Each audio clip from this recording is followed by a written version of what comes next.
When you think that this is at the end of the war, we've made enough mistakes up till then. So why we came up with this dreadful thing, I've no idea. The Cheshire is a stupid ship that flies under everyone's radar during a tech tree update no one remembered, and frankly for good reason. If you somehow vaguely remembered what the line provides, they are quite simply smaller version of fire monkeys, with absurd HE shells, onboard 3D printer, and class-leading concealment. All good stuff, you know, like how British see themselves, before getting face-planted by reality. Going with the idea of using top-tier guns, it spits out shells that everyone hates, with the biggest HE alpha, German penetration, and 24% fire chance. While the flight time takes longer than obtaining a permit, it will take all the fun on the receiving end, doing big damage, and at least a fire or two. This includes those stupid and fake Russian ships, as their armor no longer mattered. That is until Joseph Stalin laser guided their shells into your citadel. Ah yes, the infamous British incompetence for anything protection related. Let's just put flat surfaces on everything because sloped armor is for poor fags. It is too wide for shells to overpen, and step deck citadel is the equivalent of getting yourself drugged and nutted by a foreigner. This design philosophy is promised to be compensated by having thicker overall armor, like the 30mm deck and 27mm sides, which will bounce most BB shells. You make sure to keep it angled against anything, like how you play literally every other cruiser, only to feel less superior because you are not the most armored one out there. That honor goes to the one true Japanese premium, which also has 27mm sides, slimmer hull, and less likely to explode. Assuming people kept missing either ends of the ship, it can keep pumping big damage every 12 seconds. Assuming you land them, small shell volume means every misses and shatters significantly lowers the DPM.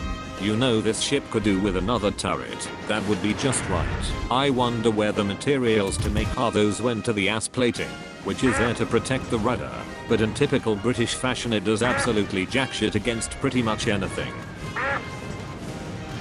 So you get a very divisive ship, being statistically tankier than others, but gives bigger opportunity for the enemy to penetrate at any angle. Even the German equivalent can deal with that better, and that's not saying much. With that out of the way, let's talk about what the ship really made for, and that is HE Snow. It is made to bully other cruiser at close to medium range, with big HE good for breaking lots of stuff, and big AP good for overmatching light cruisers, particularly fellow British ones, though somehow it lacks penetration unlike its HE counterpart, but very effective. If you shoot through people's asses, there is something about sterns and it is always particularly attractive. It has best-in-class concealment. You use it to spot the enemy and let your team do the damage, or to be undetected assuming there is no destroyer. Patience and trigger control is the key on getting the most out of the ship.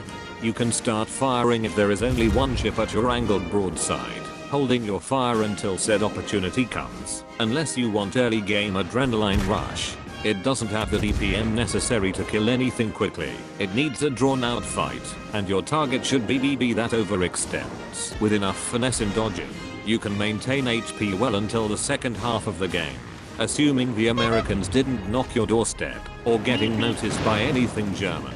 Only then, you can colonize anything by just sailing into it. If a BB somehow still alive and kicking, you put big mats of island in between, limiting his line of sight so you can focus on shooting everything else, such as British carrier, that probably have US Marines as its pilots. The Cheshire is what the Khabarovsk is to all other destroyer, and everyone in the match wanted dead. If you don't get more than 1 million potential damage, you either playing it wrong, or the enemy are smart enough to ignore you, and yet with such exhibitionist impression who wouldn't want to stick their torpedoes into it.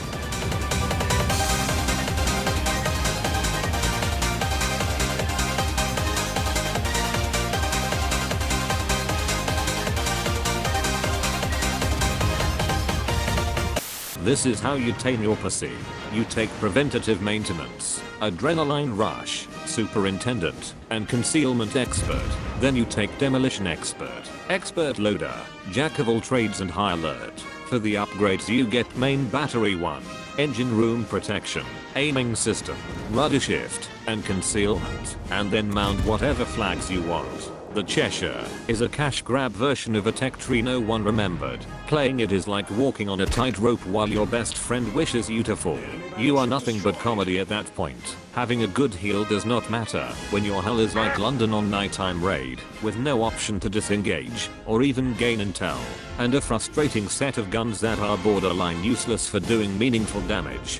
Why play this floating catharsis when the superior version already exists 4 years already and also look 10 times better? Or maybe wait for the slightly less dumb Belfast. This is why you should not trust British ships. They may look good on paper, they may have meme potential, but they are either volatile death traps or have zero practical purpose, and also being the worst ship for salvaging your often disabled teammates. Only degenerates would get this ship, and disgruntled people who misses out on the OG Belfast. It is giving a hard time for anyone who dares to perform good on it, and even the game somewhat agrees with that.